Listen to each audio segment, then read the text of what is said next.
Assalamualaikum warahmatullahi wabarakatuh. Selamat pagi dan salam sejahtera bagi kita semua.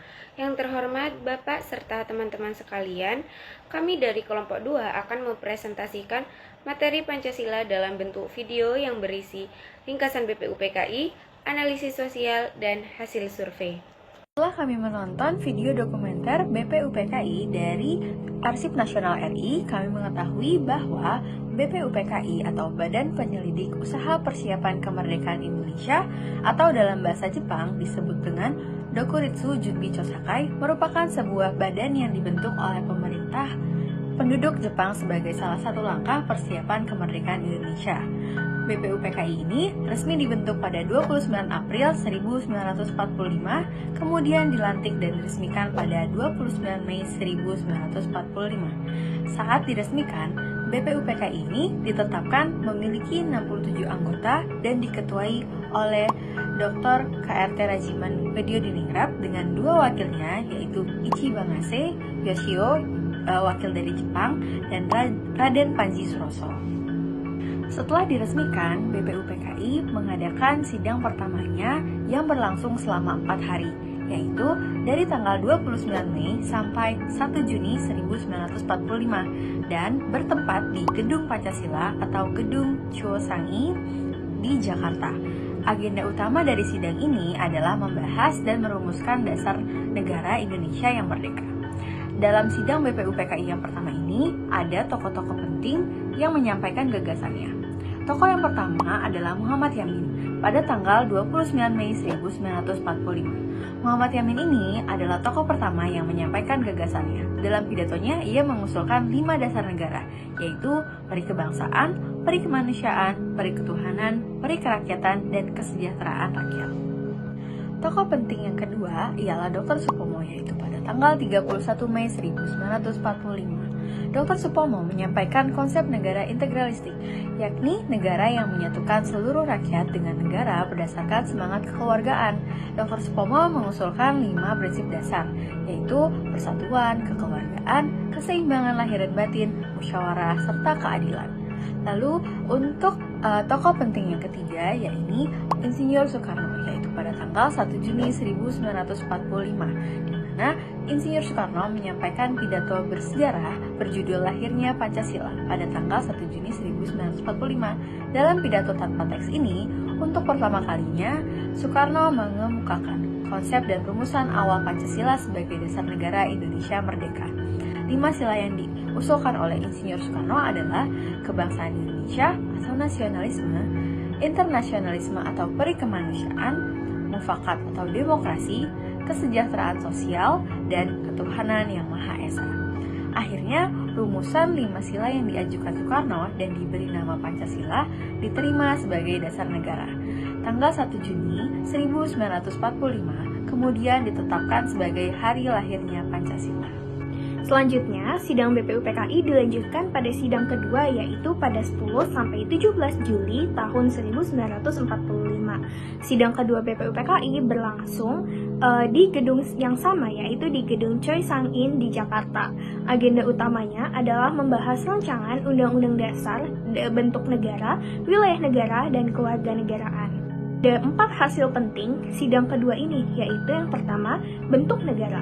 Disepakati bahwa Indonesia akan berbentuk republik. Yang kedua, wilayah negara. Wilayah Indonesia diusulkan mencakup seluruh wilayah Hindia Belanda, ditambah Malaya, Borneo Utara, Papua, Timur Portugis, dan pulau-pulau sekitarnya. Kemudian yang ketiga, pembentukan Panitia Perancangan Undang-Undang Dasar. Dibentuk panitia kecil perancangan Undang-Undang Dasar yang diketuai oleh Insinyur Soekarno, yang bertugas menyusun rancangan Undang-Undang Dasar secara lebih rinci dan terperinci. Dan yang keempat, yaitu Piagam Jakarta. Piagam Jakarta dijadikan pembukaan dari rancangan undang-undang yang disusun di dalamnya, memuat rumusan Pancasila. Pada akhir sidang kedua, BPUPKI berhasil menyelesaikan rancangan Undang-Undang Dasar yang menjadi cikal bakal Undang-Undang Dasar 1945. Setelah menyelesaikan tugasnya, BPUPKI resmi dibubarkan pada 7 Agustus 1945 sebagai penggantinya. dibentuklah PPKI atau Panitia Persiapan Kemerdekaan Indonesia yang bertugas mempersiapkan kemerdekaan secara lebih teknis dan operasional.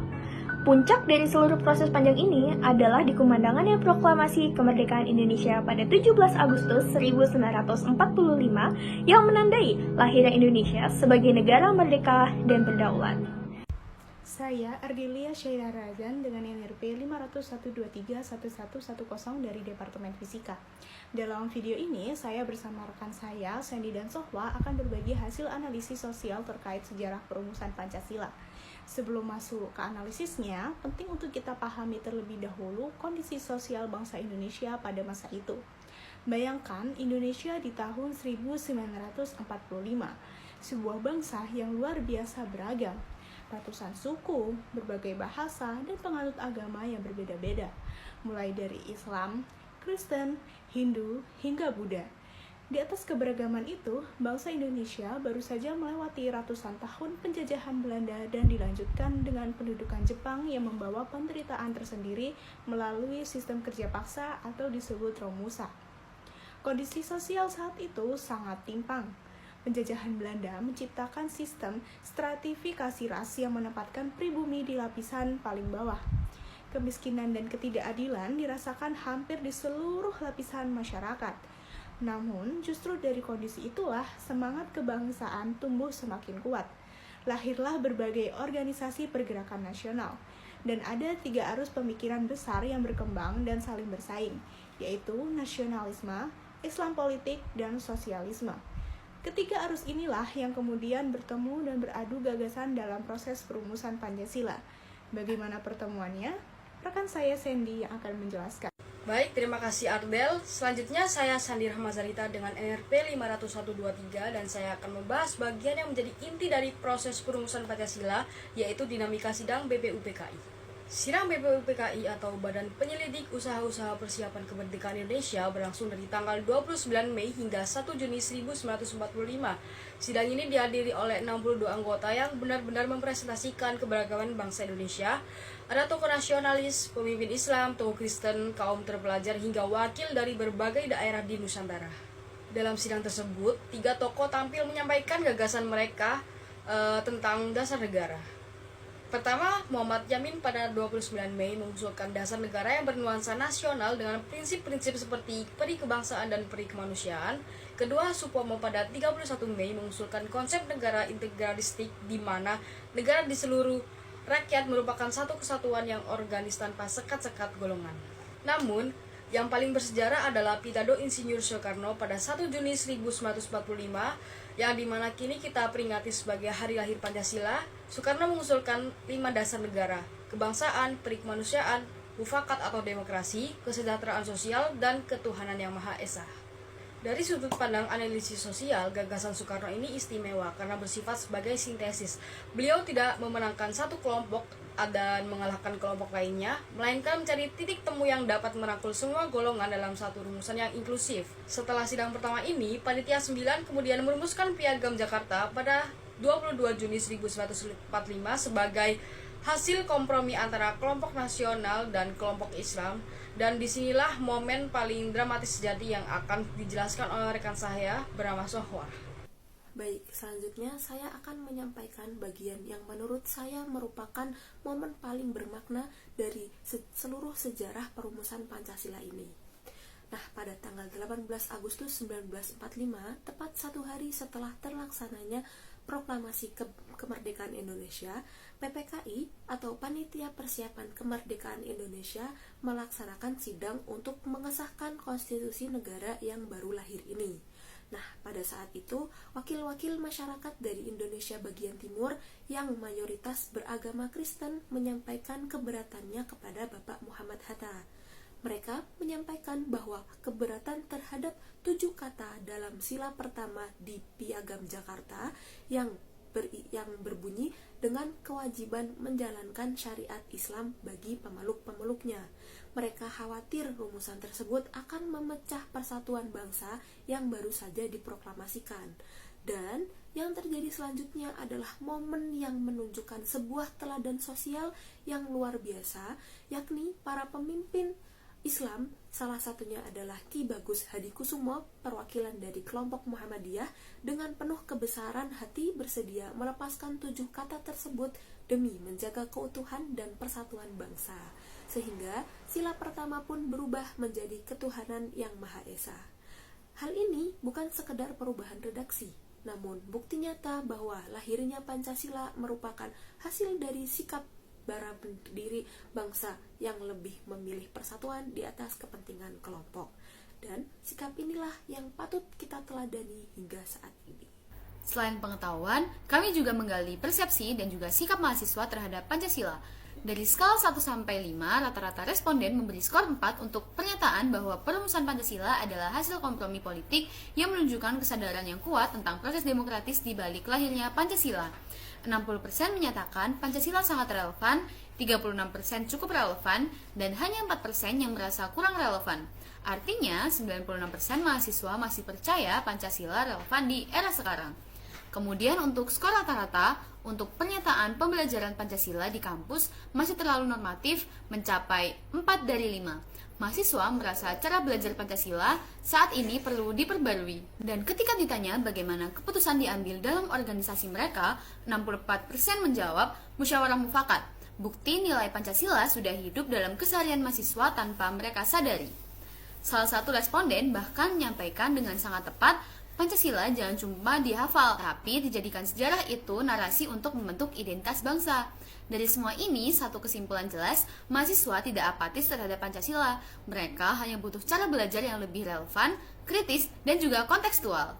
Nah, kami juga melakukan survei untuk tahu sejauh mana sih mahasiswa hari ini memahami sejarah perumusan Pancasila. Kami melakukan survei menggunakan Google Form dengan mendapatkan 26 responden mahasiswa dari berbagai universitas di Indonesia, mulai dari ITS, UI, UB, UNES, UNY, dan juga masih banyak lagi lainnya. Berikut temuan menarik dari survei yang telah kami lakukan terkait pengetahuan sejarah Pancasila. Yang pertama yaitu soal waktu sidang BPUPKI.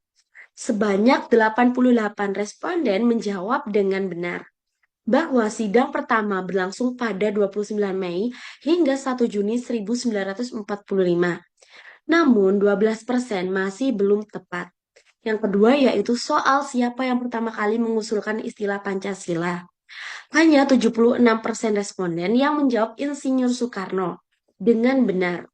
Sisanya menyebutkan Muhammad Yamin dan Supomo. Yang ketiga yaitu hampir seluruh responden 96% sudah memahami bahwa perubahan sila pertama dari Piagam Jakarta merupakan hasil negosiasi dan kompromi antar kelompok, bukan dominasi satu pihak saja. Artinya, pemahaman dasar mahasiswa sudah cukup baik, tapi masih ada detail-detail sejarah yang perlu diperkuat. Oke, jadi kesimpulan daripada video ini yaitu proses perumusan Pancasila merupakan kristalisasi pemikiran mendalam dari para pendiri bangsa, melibatkan perdebatan yang panjang hingga dinamis dari sidang BPUPKI sampai PPKI, melalui pidato Soekarno pada 1 Juni 1945 serta peran krusial dari Panitia 9 dalam menyusun Piagam Jakarta. Pancasila lahir sebagai sebuah kompromi luhur yang menyatukan berbagai golongan, baik nasionalis sampai agamis.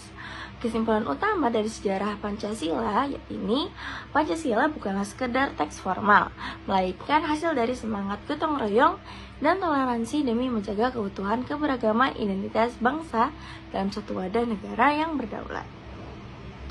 Nah, dari hasil survei yang sudah kami lakukan menunjukkan bahwa mayoritas masyarakat sudah memahami Pancasila.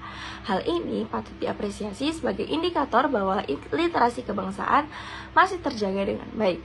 Namun, pemahaman tidak selalu berbanding lurus dengan implementasi perilaku sehari-hari. Tingginya angka pemahaman dan survei tersebut harus divalidasi dengan penurunan angka konflik sosial atau diskriminasi di lapangan.